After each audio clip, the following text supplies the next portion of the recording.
Kita persilakan kepada fraksi Partai Demokrat. Ibu Anita, silakan. Terima kasih pimpinan yang saya hormati Pak Menteri dan seluruh jajaran. Pada prinsipnya kita semua merasa bahwa kita semua mempunyai tanggung jawab yang sama ya Pak Menteri ya.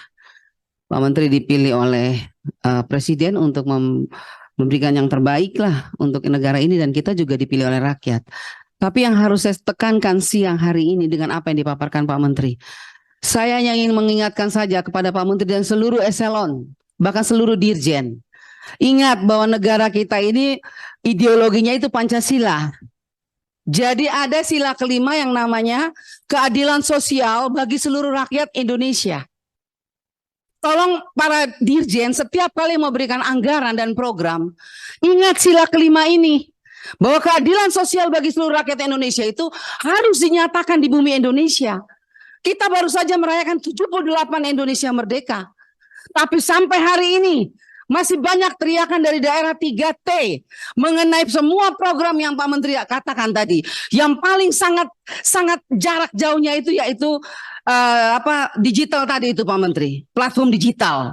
Kami daerah-daerah 3T yang tidak terdapat, tidak bisa dijangkau oleh internet. Sampai hari ini kami tidak merasakan itu. Ingat itu. Yang kedua, setelah itu saya juga ingin mengatakan kepada Pak Menteri, kalau misalnya tahu daerah-daerah 3T membutuhkan jaringan internet, kerjasama Anda dengan Menkominfo bagaimana? Maksud saya, ayo kita sama-sama komitmen bahwa dalam membangun bangsa dan negara ini, kita ada dasar hukumnya Pancasila. Kita berteriak Pancasila, tapi sila keadilan sosial bagi seluruh rakyat Indonesia tidak pernah ada dalam hati dan nurani kita pada saat kita mau menentukan anggaran untuk Indonesia ini.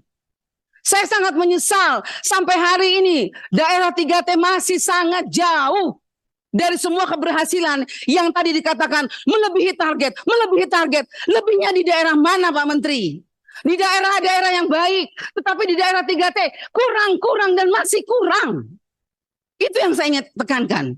Yang kedua, mengenai guru-guru. Sampai hari ini, guru-guru P3K masih juga menangis. Ada yang sudah diangkat, oke kita bersyukur kepada Tuhan. Tapi ada juga yang masih banyak tidak diangkat. Pertanyaan saya, tahu kalau 3T itu membutuhkan guru-guru sangat banyak. Tapi kenapa pemerintah pusat tidak menganggarkan atau memberikan formasi atau memberikan kuota yang lebih besar kepada daerah 3T? Ini yang saya lihat lebih banyak daerah-daerah yang istilahnya masih bisalah mencukupi. Tapi kalau ini daerah-daerah 3T ini gurunya berteriak semua.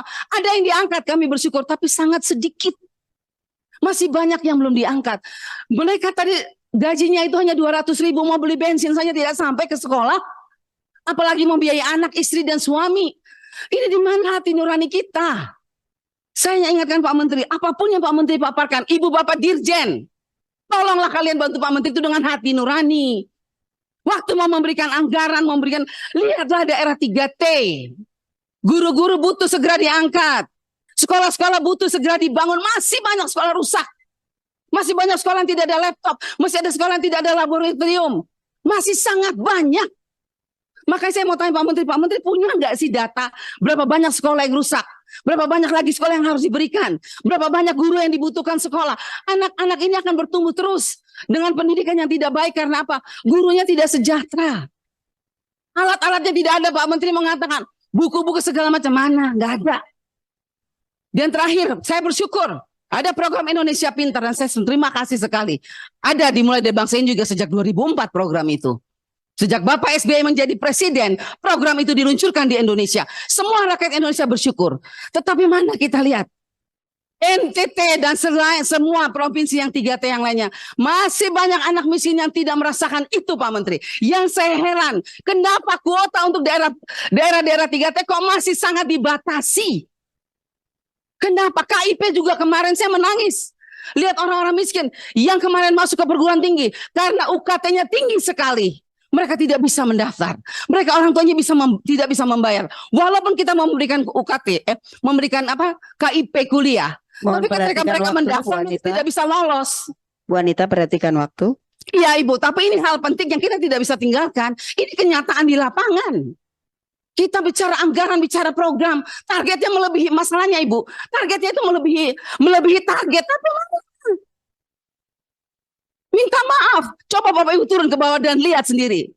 Susah. Jadi maksud saya, Pak Menteri tolong, Wanita, Bapak Ibu tunggu dulu. Dirjen tolong. Wanita, saya riset dulu karena Pak Dede mewakafkan waktunya. Oke, baik, Pak. Bicara 3 menit lagi ya Bu. Artinya saya yang mau mengatakan terima kasih Pak Pimpinan, Pak Dede Yusuf. Makasih banyak, Bapak sangat mengerti. Begini Bapak Ibu, masalahnya Bapak Ibu, tangisan ini Pak Menteri, saya minta harap ya Bapak Ibu Dirjen, tolong juga lah bantu Pak Menteri. Ya, PIP, kuotanya sangat sedikit, KIP sedikit, nangis, ada apa ya? Terjadi ketidakadilan sosial di seluruh rakyat Indonesia. Yang miskin yang lain dapat PIP, yang miskin yang sangat miskin tidak dapat PIP. Dapodik sekolah, ada anak miskin ditulis di dapodik sekolah, orang tuanya melebihi penghasilan 20 juta, padahal pemulung. Saya mau tanya Pak Menteri, tolong ini yang urus data dapodik ini siapa sebetulnya? Operator sekolah mengatakan, Ibu, saya sudah tulis kok bapaknya pemulung. Tapi kenapa tiba-tiba di sistem berubah? 20 juta penghasilan orang tua. Nangis anaknya, nangis orang tuanya. Siapa sebetulnya yang membuat sistem berubah-berubah seperti ini? Apakah ini kerjaan kementerian? Kalau sampai ini kerjaan kementerian jahat terhadap orang miskin. Orang pemulung kok dibilang penghasilan 20 juta? Bapaknya mamanya pemulung, ditulis PNS. Saya lihat dengan mata kepala Pak, kartu keluarganya, saya sampai ke Dukcapil. Sekarang pertanyaan saya, siapa sebetulnya sih yang mengarang-arang cerita dapodik ini? Jahat. Saya sangat sedih. Jadi saya minta Bapak Menteri, tolong Bapak perhatikan, dan saya minta Bapak Ibu Dirjen, tolong ya. Kalau memang kalian Bapak Ibu ini masih menghargai anugerah Tuhan untuk jabatan yang diberikan, tolong tahu takut Tuhan sedikitlah. Punya pintar sih boleh, tapi kalau pintar tanpa didasari oleh hikmat, tidak ada gunanya. Terbukti, yang miskin masih tetap menangis. Masih. Kita boleh bangga melebihi target, tapi rakyat menangis karena tidak pernah merasakan apa yang dikatakan melebihi target. Jadi Pak Menteri, saya minta tolong sekali lagi.